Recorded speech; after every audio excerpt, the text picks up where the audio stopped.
বাংলাদেশে হিন্দুদের জন্য আলাদা একটি প্রদেশ খোলার হুঁশিয়ারি দিলেন চৈতালি চক্রবর্তী। তিনি বললেন বাংলাদেশের মধ্যে হিন্দুদের জন্য আলাদা করে একটি স্থান গড়ে নেবেন এবং সেইখানে হিন্দুরা তাদের স্বাধীনভাবে তাদের নিজস্ব ধর্ম পালন করবে। এইভাবে চৈতালি চক্রবর্তী কথাগুলো বলছিলেন।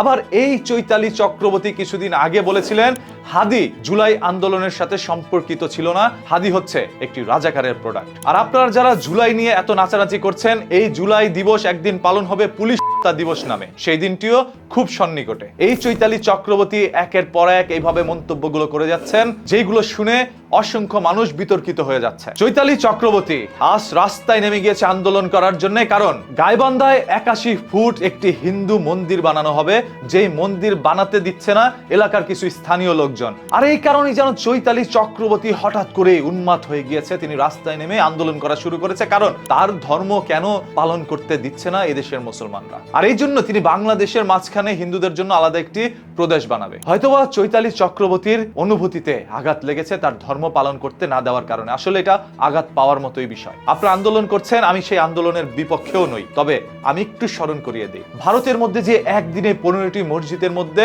তালাবদ্ধ করা হয়েছে, মুসলমানদের বাড়িঘর ভাঙচুর করা হচ্ছে, মসজিদের মধ্যে মুসলমানদেরকে নামাজ পড়তে দেওয়া হচ্ছে না, এবং একজন বিজেপির মন্ত্রী এসে বলছে আপনারা যদি নামাজ পড়তে চান তাহলে বাংলাদেশ বা পাকিস্তানে গিয়ে নামাজ পড়েন, এই ভারতের মাটিতে আপনাদের নামাজ পড়তে দেওয়া হবে না। এই ধরনের জিনিসগুলো ঘটে যাওয়ার পরও কেন আপনি কোনো কথা বলেন নাই? তখন সেই চৈতালি চক্রবর্তী কোথায় ছিল? মুখের মধ্যে তালা দিয়ে কেন বসেছিল? তখন তার অনুভূতি কি কাজ করেনি? হ্যাঁ, এই ধরনের প্রশ্নগুলো তখনই জাগ্রত হয় আমাদের অন্তরে যখন দেখি এই চৈতালি চক্রবর্তীর মতো মানুষগুলো রাস্তার মধ্যে আন্দোলন করছে হিন্দু মন্দির বানাতে না দেওয়ার কারণে। আপনি মন্দির বানান, বাংলাদেশের মানুষের কোনো আপত্তি নাই, তবে সেখানে 81 ফুট উচ্চ মন্দির কেন বানাবেন? এত বড় মন্দিরের সেখানে কি দরকার? বাংলাদেশে কি এত বড় কোনো মসজিদ রয়েছে? আমার জানা মতে নেই। 81 ফুট উচ্চ কোনো মসজিদ বাংলাদেশে মনে হয় নেই, আর সেখানে আপনারা এত বড় মন্দির বানাতে চাচ্ছেন। মানে আপনারা চাচ্ছেন ইচ্ছাকৃতভাবে এই মুসলমানের সাথে একটি বিভেদ করার জন্য, কারণ ভারত থেকে আপনাদেরকে মদক দিচ্ছে। ভারত থেকে চাচ্ছে যেন বাংলাদেশের মধ্যে হিন্দু মুসলমানের মাঝখানে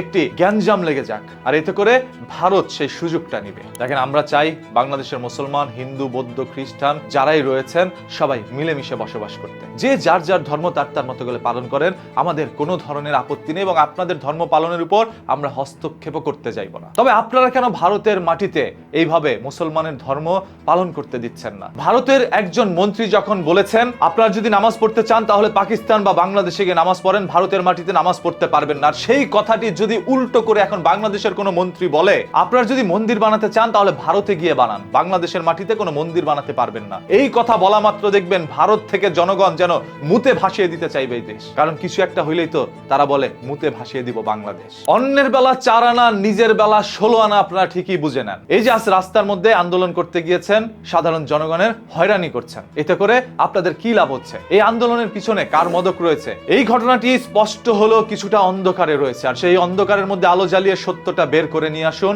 কমেন্ট করে জানান আপনার মূল্যবান মতামত। দেখতে চাই সবার একের পর এক কমেন্ট।